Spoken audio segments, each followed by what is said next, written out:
Manila Broadcasting Company.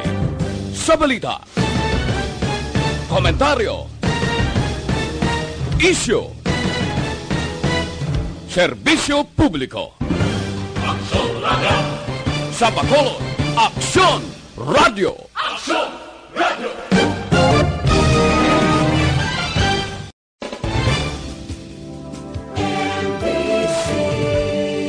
Manila Broadcasting Company.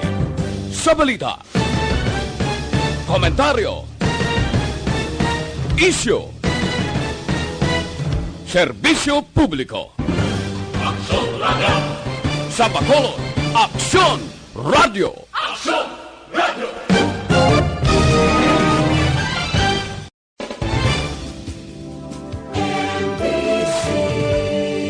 Manila Broadcasting Company.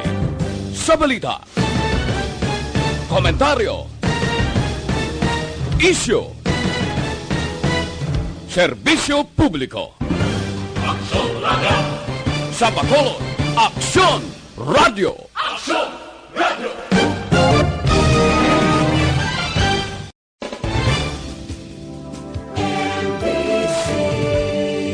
Manila Broadcasting Company. Sa balita, komentaryo, isyu, serbisyo publiko. Aksyon Radio. Sa Bacolod, Aksyon Radio. Aksyon Radio.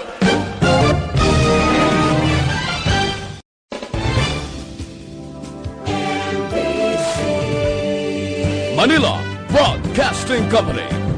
Sa balita, komentaryo, isyu, serbisyo publiko. Aksyon Radio. Sa Bacolod, Aksyon Radio. Aksyon Radio.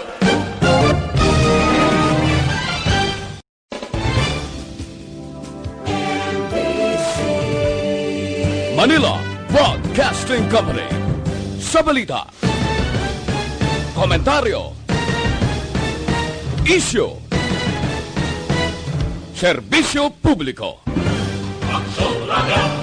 Sa Bacolod, Aksyon Radio. Aksyon Radio.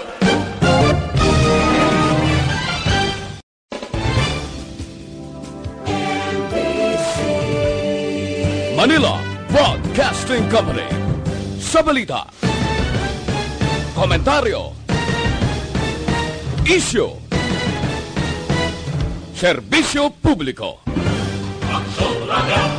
Sa Bacolod, Aksyon Radio. Aksyon Radio.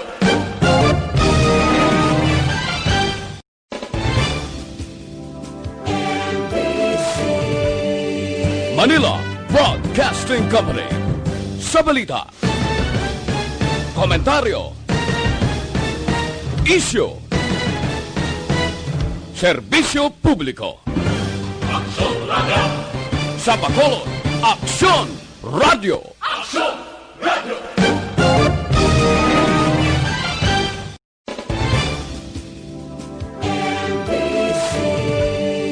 Manila Broadcasting Company. Sa balita, komentaryo, isyu, serbisyo publiko. Aksyon Radio. Sa Bacolod, Aksyon Radio. Aksyon Radio.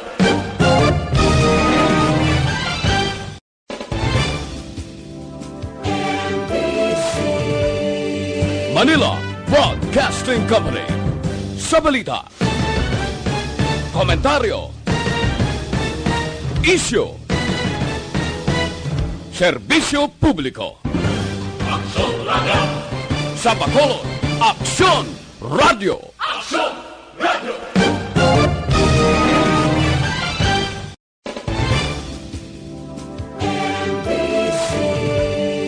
Manila Broadcasting Company. Sa balita, komentaryo, Aksyon Radio Philippines Standard Time, alas 6:10. Ang oras ginadulong sa inyo ang Scant Marketing.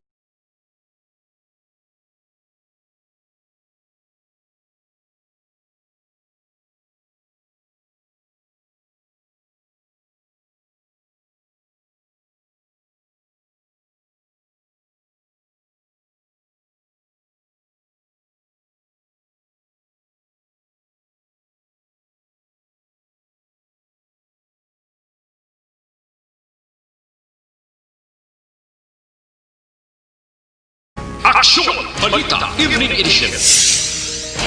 Magadulong sa inyo sang mga nagapanguna nga balita lokal, national, international, sports, kag entertainment. Aksyon! Balita Evening Edition. Kag karon ang inyo news team. Una sa balita, una sa aksyon. Mayong gabi syudad sa Bacolod, Western Visayas, kag Bugos nga Pilipinas. Welcome na sa pagpangalagad sa Aksyon Balita Evening Edition.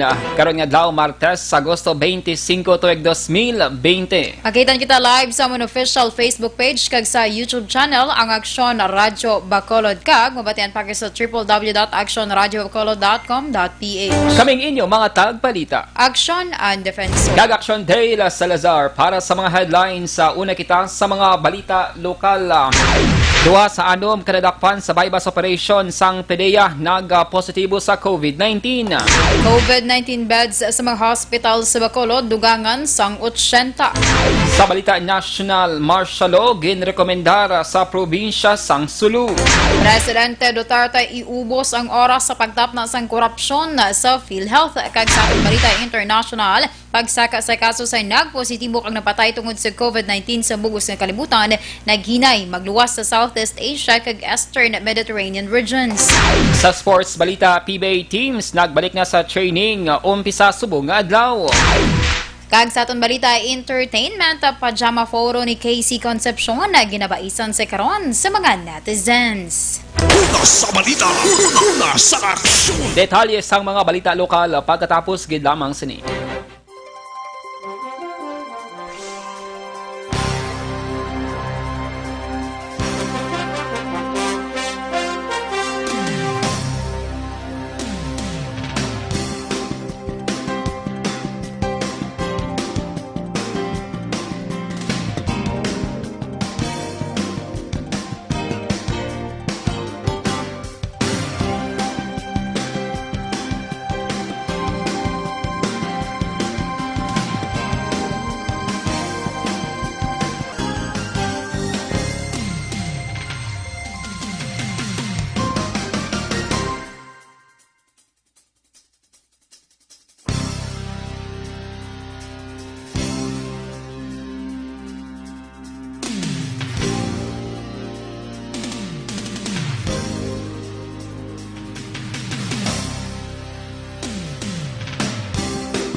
sa nagpalay-layo pamaagi at protektahan ang imong kaugalingon batok sa novel coronavirus 2018 o ng COVID-19.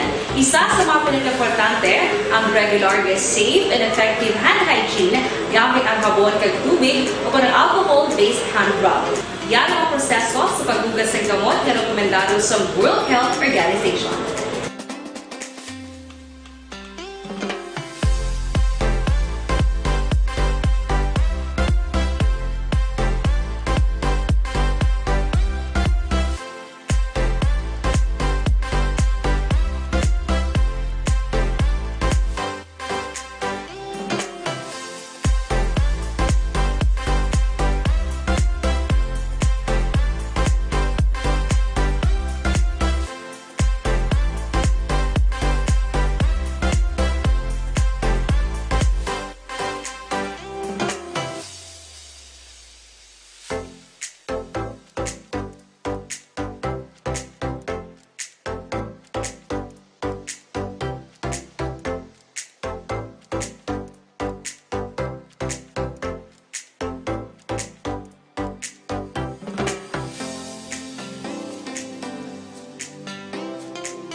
Sa balita, una sa aksyon!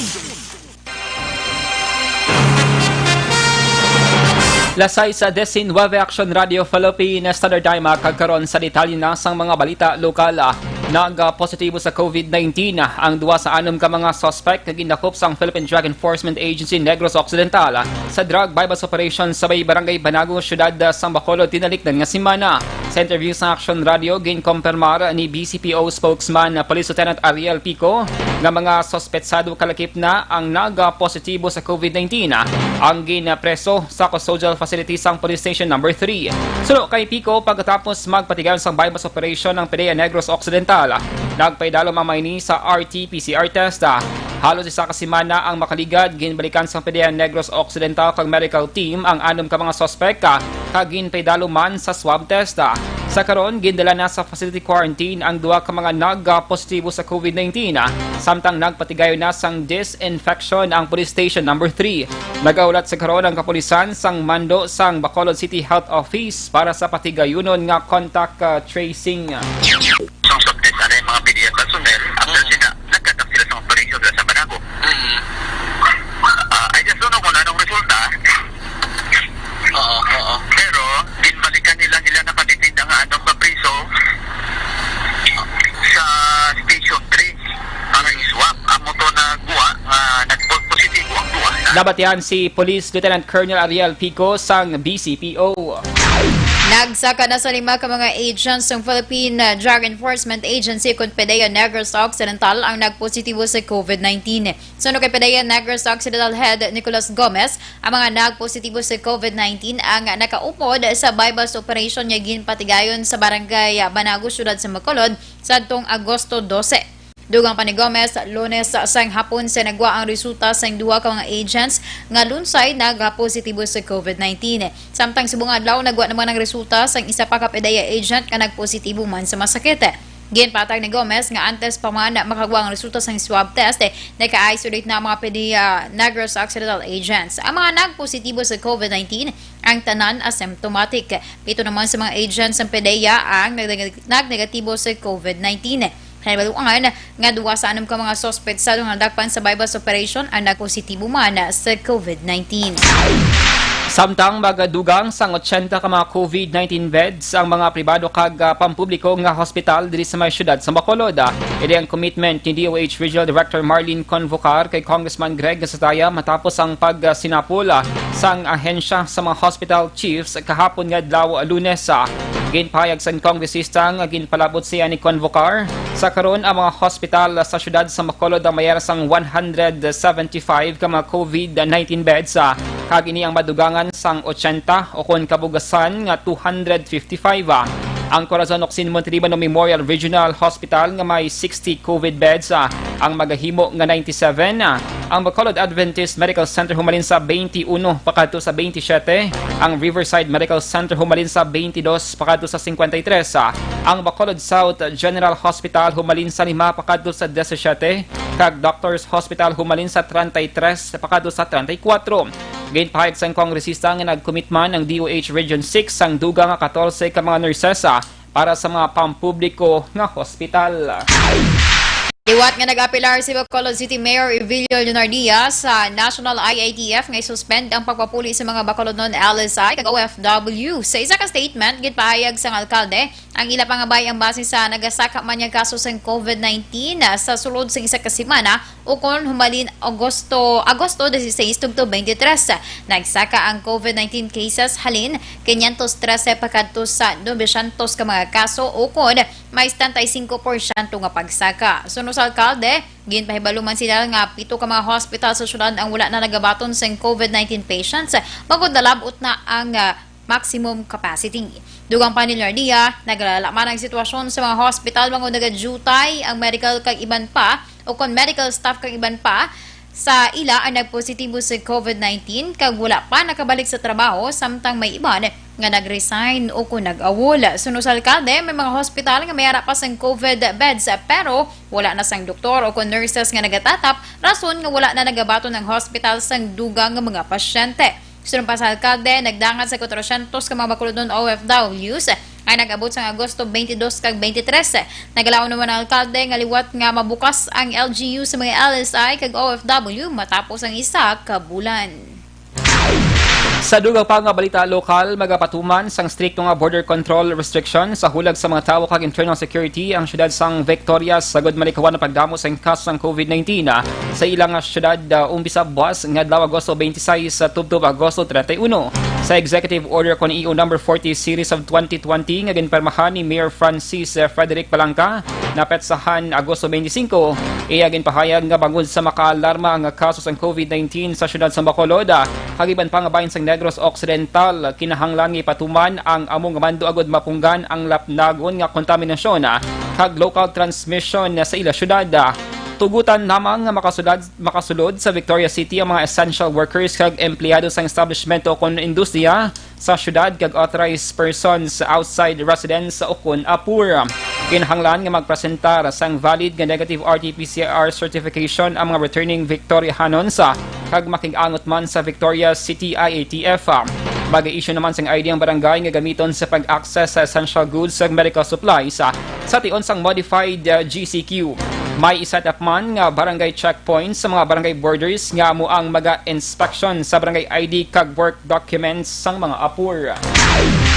Sa kadapusan nga balita, lokal patayang isa ka members ng Civilian Armed Forces Geographical Unit o CAFGU matapos ginbuno sang kaupod sini sa sulod sang ining detachment barangay San Pablo, Banwas sang Manapla mga alas 8:15 Lunes ng gabi. Ang napatagin kilala kay Joseph Claro, 41 anyos sa akag na ngapuyo man sa mga lugar, samtang ang sospetsado, ginkilala naman sa kay Noel Garcia, 30 anyos nagapuyo sa Sianda Minoro, Barangay 14, Syudad San Victoria. Sa sunod kay Police Captain Janica Bermudez, Hepes ng Manapla PNP, nagsunluganay sa deklaro ko Garcia apang posible na pikon ng sospetsado, kaya gilayon ginbuno ang biktima.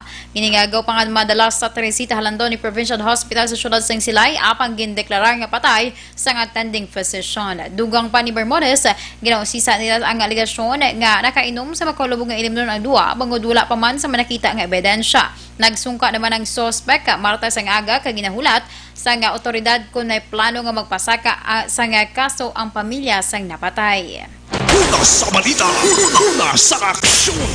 TTX 500 capsule mga ka-aksyon hindi gid magkalipat nga maginom sang TTX 500.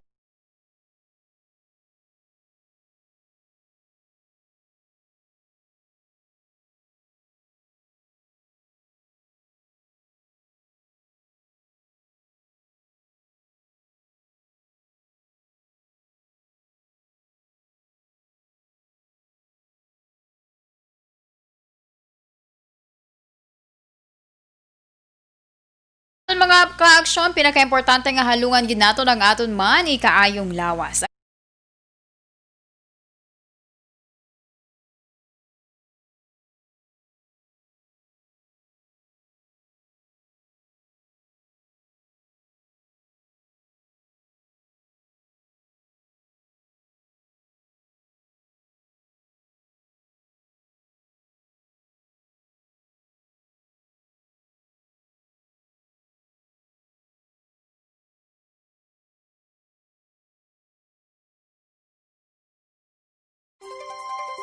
Or kung ikaw may problema sa digestion, dapat seryoso.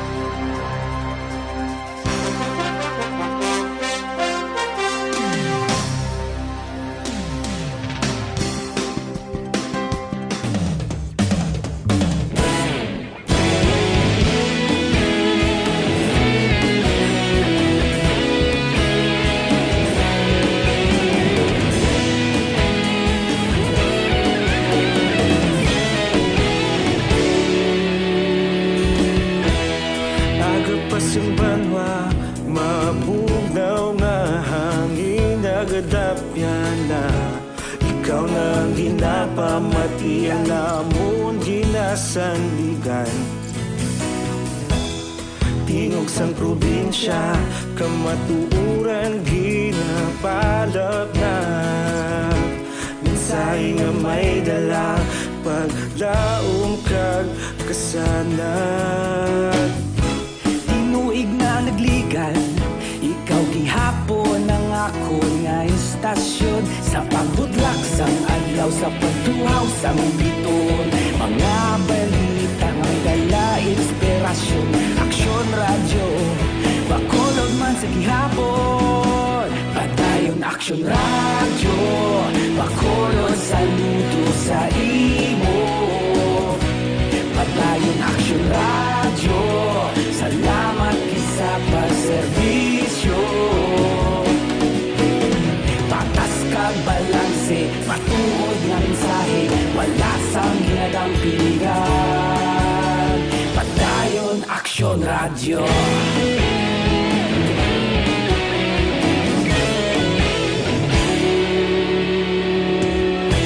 Pagkulunod kag negosanon, inyong nga pamatian. Istasyon nga nagapalaplag sang kamatuuran. Mabakod nga prinsipyo, reporter handa sa serbisyo. Kahapon, karon kag sa gihapon, kita magapadayon. Tinuig na nagligan, ikaw gihapon ang ako nga istasyon. Sa pagbutlak sang adlaw, sa pagtuhaw sang biton. Mga balita nga may dala inspirasyon. Aksyon radyo, bakolod man sa gihapon. Padayon aksyon radyo, bakolod saludo sa imo. Padayon aksyon radyo, salamat kit sa pagserbisyo. Patas kag balanse, matuod na mensahe, wala sang ginadampigan. Padayon aksyon radyo. Una sa balita, una sa aksyon, sa bakolod Aksyon Radio. Una sa balita, una sa aksyon, sa bakolod Aksyon Radio. Ikaulog na ngay, sabisan ano nga kahintangan. Responsable nga pagbalita, pagdayon na ipalaknan. Malasig pero sigurado, aksyon nga may dala pagpalanggan.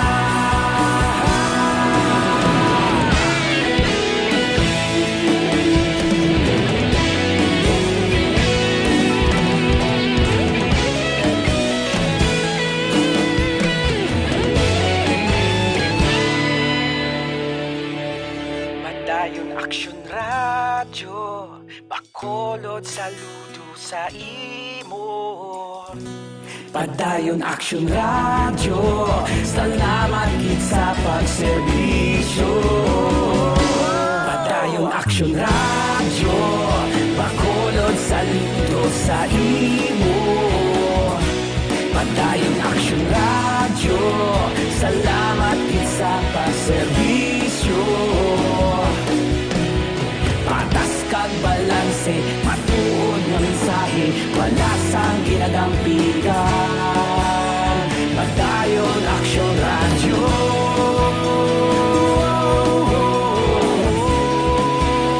Padayon aksyon radyo.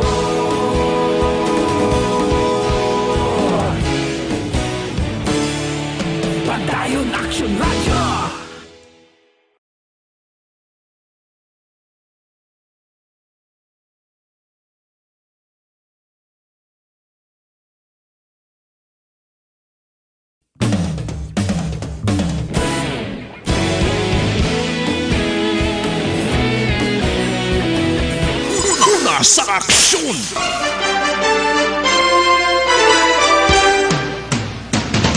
Lasay sa 33 Aksyon Radio Philippine Standard Time kagkaroon sa detalye na sang balita national. Ginrekomenda ni Philippine Army Chief Lieutenant General Seredito Sobihana nga ipaidalam sa martial law ang probinsya sang Sulu kasunod sang twin explosion nga nagpatay sa 15 ka mga tawo kang masobra 70 ang pilasona sa banwasang Hulu kahapon nga adlaw Lunes. Suno kay Sobihana ining husto nga panahon para ibalik ang martial law sa probinsya sang Sulu bawod ko madumduman wala sang may nahimo nga kalakasan sang magdeklara sadto si Presidente Rodrigo Duterte. Ang martial law sa Mindanao Region ang natapos atong Desyembre 31 tuig 2019. Masobra 2 ka tuig halin sang gindeklarar umpisang nagluntad ang Marawisig. Ginbulgar sang isa ka Jordanian journalist nga isa man sa ginabdak sang member sang Abu Sayyaf member sa Sulu sang 2012 nga ang ginatulo nga mastermind sa Hulu-Sulu twin explosion isa sa iyang mga kidnappers. Sa isa ka tweet ginpahayag ni Baker at Yani nga si Monday sa Wadjaan nga konektado sa Abu Sayyaf amo ang nagpahog sa iya paagi sa pagpalupok sang armas malapit sa iya nga ulo kag paa. Gindugang pa sa tweet ni Atyani ang kagustuhan sining mapasabat sa iya na himo si Sawadjaan. Sang 2012 si Atyani ginkidnap sang Abu Sayyaf kag kag pagkaligad sang isa ka tuig tunga nga nangin bihag nagkapalagyo ini sadtong 2013. Samtang ginpahag naman ni Presidente Rodrigo Duterte nga pagatutukan sini ang pagtapna sa mga korap nga opisyal sang PhilHealth sa nabilin niya nga duha ka tuig nga termino. Sa briefing sang Presidente ginpagwa Martes sang aga ginpahayag sini nga ang PhilHealth ang dapat maimbestigahan kag mapasabat ang tanan nga involbado sa korupsyon. Ginkaron man sang Chief Executive gang issue sang korupsyon sa PhilHealth hindi dapat maimpon sa pag-account sang pondo nga gintigana para sa COVID-19. Giringan man sang Presidente ang tanan nga hensya sang gobyerno nga ipagwang ila gasto sa pag-address sang pandemic. Sa katapusan nga balita national, ginhingyo sa Malacanang ang mga healthcare workers nga mag-apply sa mga posisyon sa idalam sa emergency hiring program sa gobyerno sa piyag sang panawagan nga magpangita sa maayo nga oportunidad sa abroad. Suno kay Presidential Spokesman Harry Roque, mas maayo nga magkakuha una sang clinical experience sa mga health workers diri sa Pilipinas kag magbulig trabaho sa panahon sang COVID-19 pandemic tungod ako ang tsansa nga sila ang pangitaon sa mga headhunters sa tion nga matapos na ang pandemya. Una diri ginanunsyo sang DOH nga ang pungsod nagakinahanglan sang dugang nga 3,000 ka mga healthcare workers para sa COVID-19 response. Samtang gindayon naman ni Roque ang mga healthcare workers para sa ila dedikasyon sa paghatag sang serbisyo sa pagtingwa sa gobyerno nga matapna ang COVID-19. Una sa balita, una sa aksyon! Tugang nga mga balita pagkatapos gidamang sini.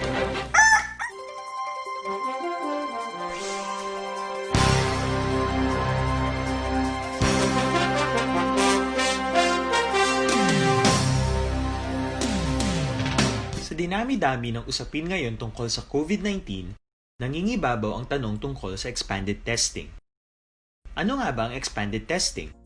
Bago natin sagutin ito, mahalaga munang malaman natin kung ano ang confirmatory test para sa sakit na COVID-19. Ang reverse transcription polymerase chain reaction o RT-PCR ay isang laboratory test na tumutukoy sa mismong virus sa loob ng tao. Ang RT-PCR ang siya lamang test na ginagamit upang makonfirm ang sakit na ito. Kaya nitong alamin kung may virus na sa katawan ng isang tao bago pa man lumabas ang sintomas. Kaya naman sa ating expanded testing, RT-PCR ang ginagamit natin ngayon. Hindi ito katulad ng rapid antibody-based tests o RATs na tumutukoy lamang ng antibodies sa katawan. Sino-sino ang kabilang sa expanded testing? Sa expanded testing, ang mga sumusunod na mga tao na may history of travel sa isang lugar na may COVID-19 o nakisalamuha sa taong may COVID-19 ay sasailalim sa RT-PCR test. Una, mga pasyenteng may malubha at kritikal na kalagayan. Ikalawa, mga pasyenteng may edad 60 pataas, pasyenteng mayroong ibang sakit, o mga pasyenteng may maselang pagbubuntis. Ikatlo, mga pasyenteng may bahagyang sintomas. At ikaapat, iba pa nating kababayan at mga healthcare workers na walang sintomas ngunit may travel history o contact. Mayroon na tayong mga laboratorio na kayang gumawa ng RT-PCR sa Luzon, Visayas at Mindanao.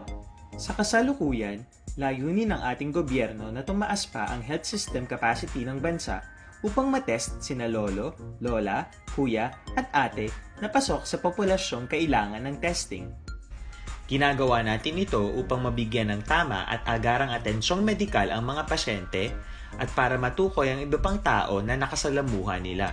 Mahalaga ang pagpapatest sa paglaban sa pandemya, pero mas mahalaga kung mapapanatili ang kalusugan ng ating katawan. Mas mainam kung lalabanan natin to ng sama-sama. Ika nga, prevention is better than cure. Mag-exercise, kumain ng tama, practice cough etiquette, sundin ang 1 meter rule sa physical distancing, maghugas ng kamay, at higit sa lahat, kung maaari ay magstay at home. Samahan kami sa susunod na video para malaman ang kaibahan ng RT-PCR sa RATs.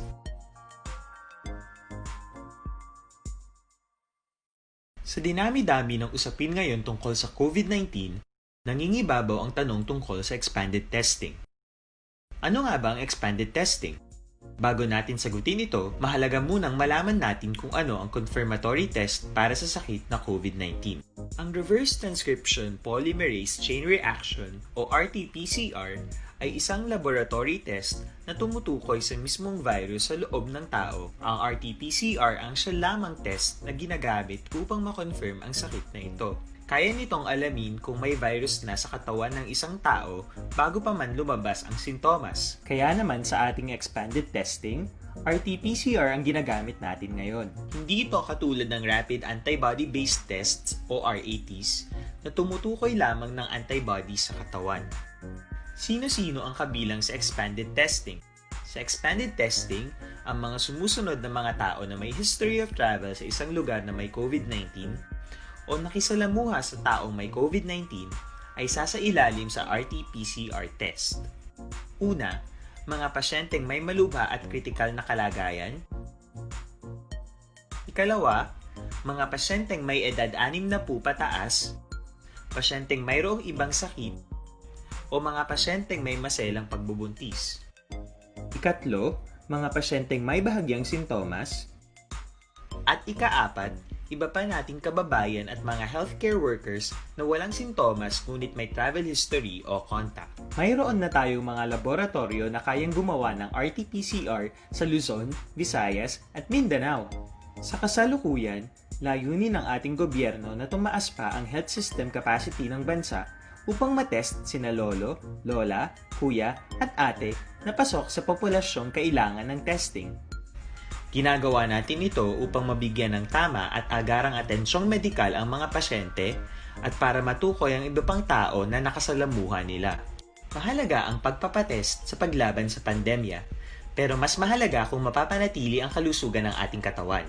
Mas mainam kung lalabanan natin to ng sama-sama. Ika nga, prevention is better than cure. Mag-exercise, kumain ng tama, practice cough etiquette, sundin ang 1 meter rule sa physical distancing, maghugas ng kamay, at higit sa lahat, kung maaari ay magstay at home. Samahan kami sa susunod na video para malaman ang kaibahan ng RT-PCR sa RATs.